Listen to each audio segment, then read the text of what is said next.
Baik anak-anak peserta didik baru, di sini MPLS hari kedua saya akan menyajikan materi dengan topik belajar efektif di tengah pandemi COVID-19. Ya, untuk sajian ini saya akan awali dulu dengan definisi tentang belajar. Nah, ada banyak ahli yang sudah memberikan definisi tentang belajar, yaitu belajar itu merupakan kegiatan yang memberi perubahan ke arah yang lebih maju, di mana nanti akan menghasilkan perubahan pengetahuan, perilaku, dan sikap pribadi yang bersifat permanen. Kemudian, belajar itu bisa juga dikatakan sebagai perubahan dari proses latihan yang terus-menerus ke arah yang lebih baik. Dalam bahasa yang sederhana, belajar itu bisa juga dikatakan sebagai usaha sadar untuk merubah diri dari keadaan tidak tahu menjadi tahu, atau dari keadaan tidak mengerti menjadi mengerti. Nah, pertanyaannya, di mana sekarang kita bisa belajar?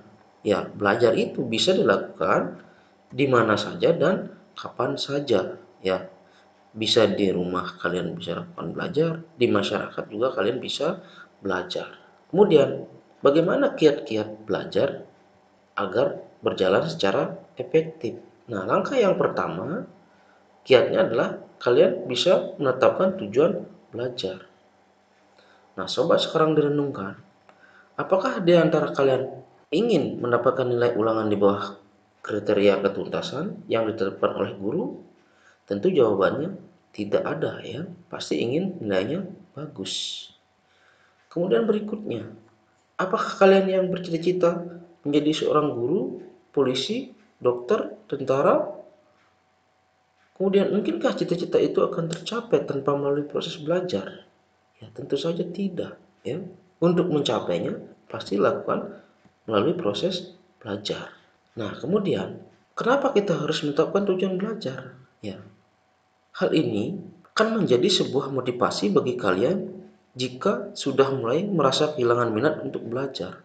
Dengan adanya tujuan belajar atau target yang ingin dicapai, maka motivasi itu akan tumbuh kembali. Nah, tentu didasari oleh kesadaran diri bahwa ada tujuan yang ingin kalian capai, maka akan membantu kalian tetap fokus dan konsisten dalam proses belajar.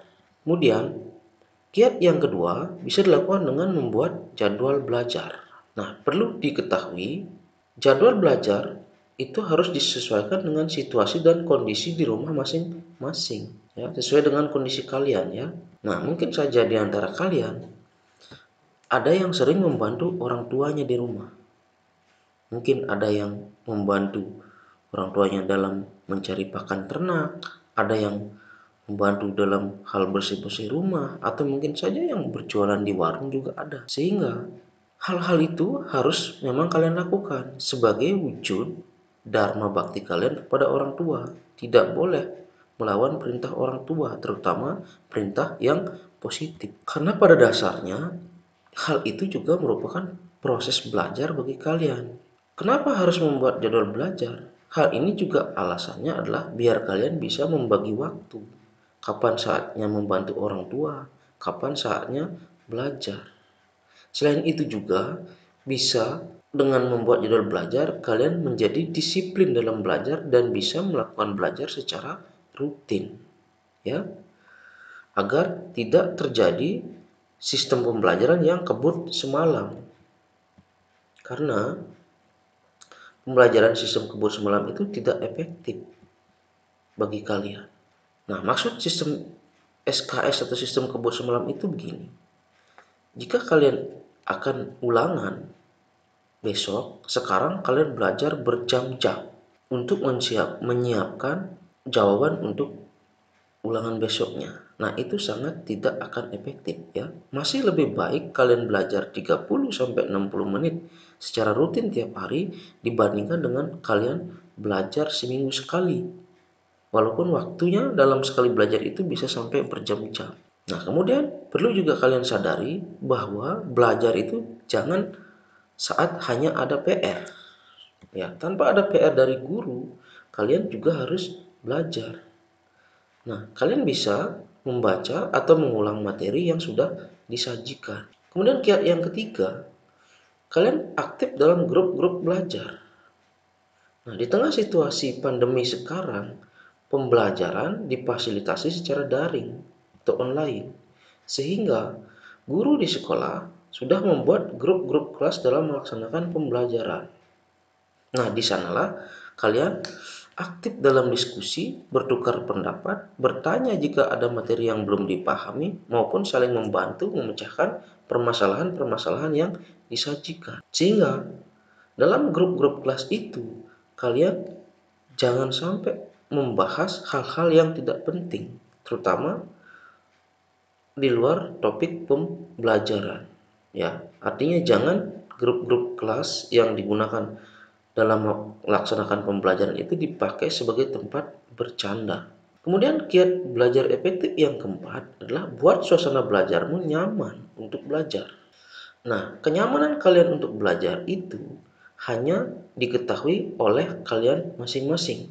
Karena apa? Masing-masing mempunyai seleranya sendiri. Ada yang mungkin dengan mendengarkan musik bisa menyerap materi pelajaran dengan cepat, mungkin dengan makan snack. Mungkin ada juga yang senang belajar di suasana yang sepi, atau ada juga yang cepat menyerap pelajaran ketika belajar di tempat yang terbuka. Nah, sehingga kalian sendirilah yang menentukan dengan suasana belajar yang bagaimana biar kalian nyaman. Kemudian perlu juga diperhatikan tempat kalian belajar biar belajarnya nyaman. Nah, ketika selesai belajar, rapikanlah buku-buku pelajaran kalian dan jaga juga kebersihan tempat kalian belajar. Pasti kalian akan nyaman dalam belajar. Nah, kalau sudah nyaman dalam belajar, tentu konsentrasi belajar kalian akan bagus, sehingga pelajaran akan dengan mudah kalian serap. Kemudian kiat yang kelima, yaitu merangkum pokok pembelajaran. Nah, tujuannya apa? Biar kalian mudah memahami inti dari pelajaran tersebut. Karena pada saat kalian merangkum pokok-pokok pembelajaran, sebenarnya kalian sedang mengulang materi pelajaran. Sehingga kalian bisa mengingat kembali catatan atau materi yang telah disajikan oleh guru di sekolah dengan lebih efektif. Nah, usahakan juga saat membuat rangkuman itu, kalian membuat kalimatnya dengan kata-kata sendiri atau memodifikasi dengan kata-kata sendiri. Biar lebih mudah kalian mengingat poin-poin penting yang sudah dipelajari. Dan tentunya akan tersimpan lama di memori otaknya. Kemudian kiat yang keenam, yaitu menggunakan jembatan keledai. Jembatan keledai yang dimaksud di sini adalah bukan binatang keledai ya yang dipakai jembatan, tetapi teknik untuk mengingat materi pelajaran yang panjang kata-katanya dengan kata-kata singkatan yang unik dan mudah diingat. Teknik ini akan membuat kita mengingat sesuatu dengan cara yang lebih menyenangkan, ya. Nah, kemudian teknik ini sangat bagus digunakan bagi beberapa orang yang kesulitan dalam mengingat sesuatu yang panjang dan bersifat urut. Misalnya, dalam belajar IPA, nanti akan dikenalkan dengan adanya besaran pokok dan besaran turunan. Nah, di dalam besaran pokok itu ada 7 besaran yang nanti akan kalian kenal, yaitu panjang, massa, waktu, kuat arus listrik, suhu, intensitas cahaya, dan jumlah zat. Nah, kalau ini dibaca 1 kali, 2 kali, 3 kali, mungkin oleh sebagian orang akan susah untuk mengingatnya. Sehingga bisa dibikin menggunakan teknik jembatan keledai, yaitu ambil suku-suku kata depannya dari setiap kata besaran pokok ini, sehingga bisa disingkat menjadi pamawaku suinju. Pa-nya panjang, ma-nya masa, wa-nya waktu, ku kuat arus listrik, dan seterusnya. Inilah yang disebut dengan teknik jembatan keledai. Kemudian kiat belajar yang ketujuh, belajar dengan praktik secara langsung. Nah, dengan belajar dengan praktik secara langsung, ini akan sangat efektif dan sangat memudahkan kalian untuk mengingat materi pelajaran dengan jangka waktu yang lebih lama. Misalnya, ketika kalian mempelajari bagian-bagian yang menyusun tubuh, ada rambut, alis, dan lain sebagainya. Nah, ketika mengingat bagian-bagian tubuh ini atau yang menempel di tubuh, kalian bisa menunjuk secara langsung. Misalnya rambut, tunjuk rambut secara langsung. Mana alis, tunjuk alis secara langsung. Mana telinga, tunjuk telinga secara langsung. Dan seterusnya. Nah, inilah yang dikatakan sebagai belajar dengan praktik langsung. Kemudian kiat berikutnya, yaitu belajarlah untuk menjadi mengerti, bukan hanya sekedar menghafal.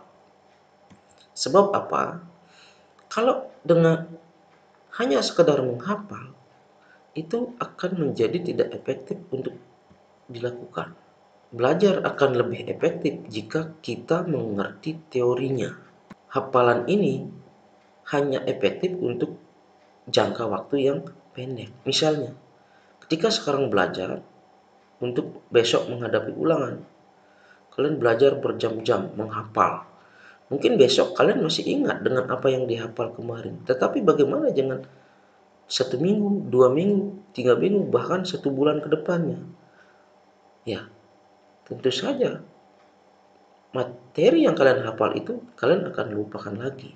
Misalnya, bagaimana belajar yang mengerti, bukan sekedar menghafal. Misalnya begini, kalian belajar tentang konversi satuan panjang.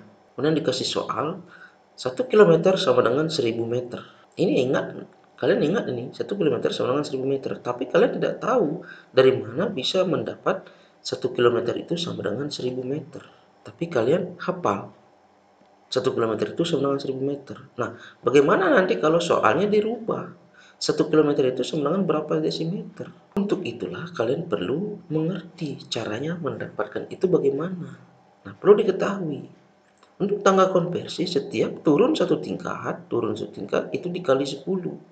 Naik satu tingkat itu dibagi 10. Kita lihat sekarang, 1 kilometer. Kilometer ke desimeter itu naik apa turun? Kita lihat, kilometer itu berada di puncak paling atas, sehingga menuju desimeter dia akan turun. Sebanyak berapa kali dia turun? Kita hitung. 1, 2, 3, 4. Sebanyak 4 kali dia turun, sehingga 1 kilometer menjadi desimeter itu dikali 10 sebanyak 4 kali. Karena setiap turun satu tingkat dikali 10. Sehingga 1 kilometer 1 kali 10 kali 10 kali 10 kali 10 sebanyak 4 kali. Sehingga menjadilah 10.000 desimeter. Nah, demikianlah kiat-kiat belajar yang efektif ya. Semoga bermanfaat buat kalian.